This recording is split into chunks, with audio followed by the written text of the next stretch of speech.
Complete shutdown স্থগিতের পরও ঢাকা মেডিকেলে বন্ধ বহির্বিভাগ, বিপাকে রোগী, দুর্ভোগে স্বজন। বিডিআর হত্যাকাণ্ডের পুনঃ তদন্ত শুরু হবে শিগগিরই, জানিয়েছেন স্বরাষ্ট্র উপদেষ্টা। আজই আদালতে তোলা হবে হাজী সেলিমকে, কারাগারে টিপু মুন্সি, ফের রিমান্ডে গোলাপ।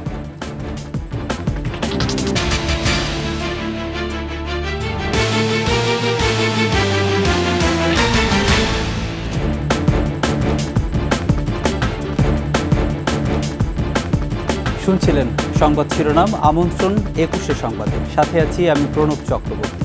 দর্শক, ২১শে টেলিভিশনের সংবাদ একই সাথে সরাসরি দেখতে পাবেন আমাদের ফেসবুক পেজ www.facebook.com/21she24 অনলাইনে। এছাড়া সাবস্ক্রাইব করতে পারেন www.youtube.com/21sheetv চ্যানেলে।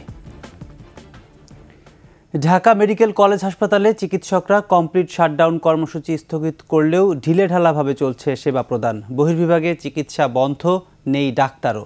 এতে বিপাকে পড়েছেন রোগীরা। তবে নিরাপত্তায় মোতায়েন আছে সেনাবাহিনী, বিজিবি, র্যাব ও পুলিশ। প্রত্যেক রোগীর সর্বোচ্চ ২ জন স্বজনকে অ্যাটেন্ডেন্ট কার্ড দেয়া হচ্ছে। যাদের কার্ড থাকছে কেবল তারাই হাসপাতালের ওয়ার্ডগুলোতে যাওয়ার অনুমতি পাচ্ছেন। এ অবস্থায় রোগীদের মধ্যে মিশ্র প্রতিক্রিয়া দেখা দিয়েছে। চিকিৎসা সেবা যাতে ব্যাহত না হয় সে দাবি জানাচ্ছেন অনেকেই। আবার কেউ কেউ বলছেন শৃঙ্খলা ফেরাতে কঠোর ব্যবস্থার বিকল্প নেই। তবে আন্দোলনকারীদের সাথে আলোচনার মাধ্যমে দ্রুত সমস্যার সমাধান করার আহ্বান রোগী ও স্বজনদের। সবকিছু স্বাভাবিকভাবে কাজকর্ম চলছে। এখন নিরাপত্তার জন্য আমাদের বিডিআর, বিজিবি, পুলিশ, আনসার সব বাহিনী এখানে ঢাকা মেডিকেলে আছে। রোগীর যে পেটের সমস্যা, প্রেগনেন্সি, এখন পর্যন্ত আর ডাক্তার আমি পাইতেছি না, বা ওই ডাক্তার পাইতেছি না, অন্য একটা ডাক্তারের থেকে যে সহযোগিতা নিই ওইটাও পারতেছি না। ঘুমে থেকে জায়গায় ফেলছে, বলে যে আপনাদের রিপোর্টটা দেন। দেওয়ার পরে ডাক্তার দেখলো, পরে আমরা একটু মনে থেকে আশ্বস্ত পাইলাম। আমরা ইমার্জেন্সি ছাড়া যারা আছে, এমনি অন্যান্য যারা আছে তারা তো ভোগান্তিতে আছে না বিষয়টা নিয়ে। তো এইটা খুব দ্রুত একটা সমাধান আমরা চাচ্ছি। বিডিআর হত্যাকাণ্ডের পূর্ণ তদন্ত ও ন্যায় বিচার প্রক্রিয়া শিগগিরই শুরু হবে বলে জানিয়েছেন স্বরাষ্ট্র উপদেষ্টা জাহাঙ্গীর আলম চৌধুরী। সচিবালয়ে সাংবাদিকদের এ কথা জানিয়েছেন উপদেষ্টা। বর্তমান সরকার জনগণের অধিকার, সুশাসন ও ন্যায় বিচার প্রতিষ্ঠায় বদ্ধপরিকর। শুধু স্বরাষ্ট্র উপদেষ্টা হিসাবে নয়, একজন সাধারণ নাগরিক ও সেনাবাহিনী প্রাক্তন সদস্য হিসাবে আমি বিডিআর হত্যাকাণ্ডের ন্যায় বিচার চাই। সঠিকভাবে এই হত্যাকাণ্ডের পূর্ণ তদন্ত ও ন্যায় বিচার প্রক্রিয়া শীঘ্রই শুরু করা হবে। এদিকে অর্থ উপদেষ্টা ডক্টর সালেউদ্দিন আহমেদ জানিয়েছেন চলতি মাসে বা আগামী মাসে বাজেট রিভাইজ করা হতে পারে। থাকছে না কালো টাকা সাদা করার সুযোগ। সচিবালয়ে রপ্তানি উন্নয়ন ব্যুরোর কর্মকর্তাদের সাথে বৈঠক শেষে সাংবাদিকদের এসব কথা বলেছেন অর্থ উপদেষ্টা। এটা আমি কয়েকদিন আগে আমি বসছি বাজেটের সাথে কি করা যা করে। আমরা অহেতুক অপচয় বা অহেতুক যে সেগুলো আছে সেগুলো আমরা ডেফিনেটলি যুক্তিসম্মত করব। বাংলাদেশের কনটেক্সট হয় কি, আমরা টাকাটাই এমন মিসহ্যান্ডেল করি, এই ইসের মধ্যে লুঙ্গির মধ্যে গুঁজে দিই। পৃথিবীর আপনি দেখেন ডলার দেখেন এত সার্কুলেশন হয়, এমনি ওদের ক্যাশ কম সার্কুলেশন, কিন্তু ওটা কোনো মিউটিলিটি হয় না। আমাদের এখানে রাখবেন, ওখানে রাখবেন, এই মানি ব্যাগের ভাঁজ হয়ে যাবে, এগুলো হয়। এগুলো আমরা চেষ্টা করেছি আমার সময় থাকতে যে টাকাটা আরো ডিউরেবল করা যায় না। সাবেক সংসদ সদস্য হাজী সেলিমকে আজই আদালতে তোলা হবে। এ সময় 10 দিনের রিমান্ড আবেদন করবে পুলিশ। এর আগে রোববার রাতে রাজধানীর বংশাল থেকে হাজী সেলিমকে আটক করা হয়। অবৈধ সম্পদ অর্জন ও দখলবাজি সহ অসংখ্য অভিযোগ রয়েছে হাজী সেলিমের বিরুদ্ধে।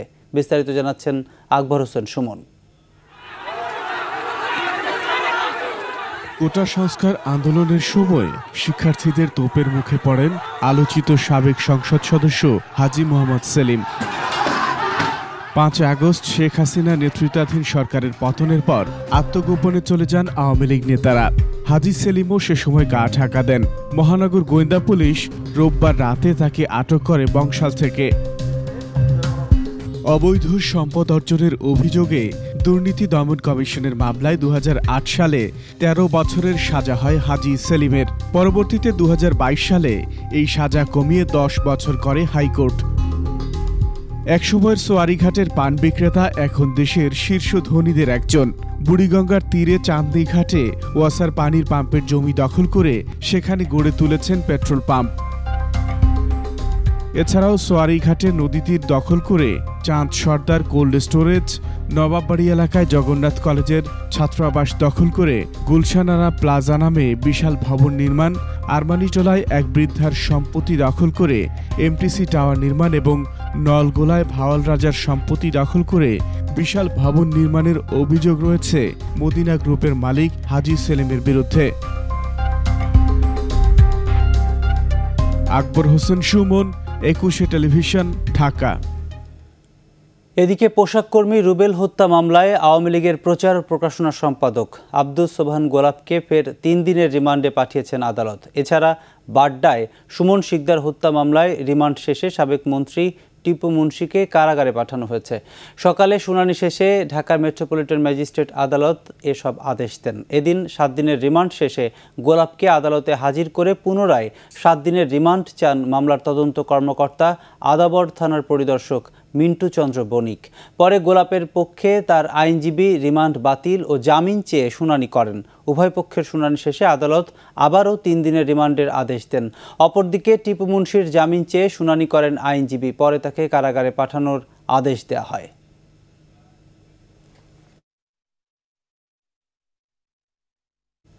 নিচ্ছি সংবাদ বিরতি, যখন ফিরছি তখন থাকছে। কুইক রেন্টাল নিয়ে আদালতে প্রশ্ন তোলার বিধানকে চ্যালেঞ্জ, হাইকোর্টে রিট।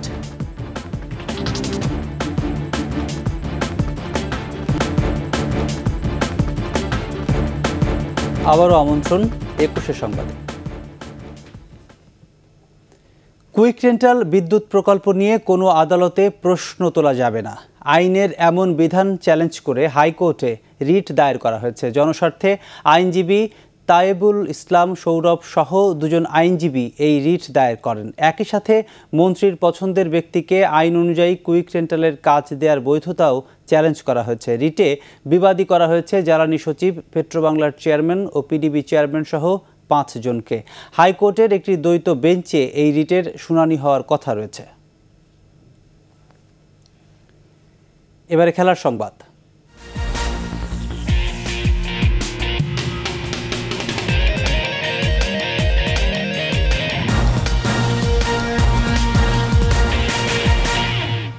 রাওয়ালপিন্ডি টেস্টের 4র্থ দিনে দ্বিতীয় ইনিংসে হাসান মাহমুদ ও নাহিদ রানার বোলিং তোপে ধুঁকছে পাকিস্তান। এর আগে তৃতীয় দিনে 2 উইকেটে 9 রান নিয়ে ব্যাট করতে নেমেও সুবিধা করতে পারেনি পাকিস্তান। নিয়মিত বিরতিতেই উইকেট হারাতে থাকে তারা। দলীয় 47 ও ব্যক্তিগত 20 রানে সাইম আয়ুবকে সাজঘরে ফেরান তাসকিন আহমেদ। এরপর 28 রান করা অধিনায়ক শান মাসুদকে আউট করে নিজের প্রথম উইকেট তুলে নেন নাহিদ রানা। বাবর আজম ও সাউদ শাকিলও বেশি দূর যেতে পারেননি। বাবর 11 ও সাউদ শাকিল আউট হন 2 রানে। নাহিদ রানা ও হাসান মাহমুদ 4টি করে উইকেট নিয়েছেন।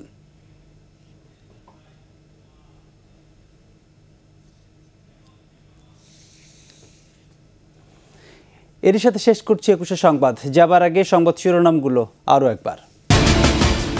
কমপ্লিট শাটডাউন স্থগিতের পরও ঢাকা মেডিকেলে বন্ধ বহির্বিভাগ, বিপাকে রোগী, দুর্ভোগে স্বজন। বিডিআর হত্যাকাণ্ডের পুনঃ তদন্ত শুরু হবে শিগগিরই, জানিয়েছেন স্বরাষ্ট্র উপদেষ্টা। আজই আদালতে তোলা হবে হাজী সেলিমকে, কারাগারে টিপু মুন্সি, ফের রিমান্ডে গোলাপ।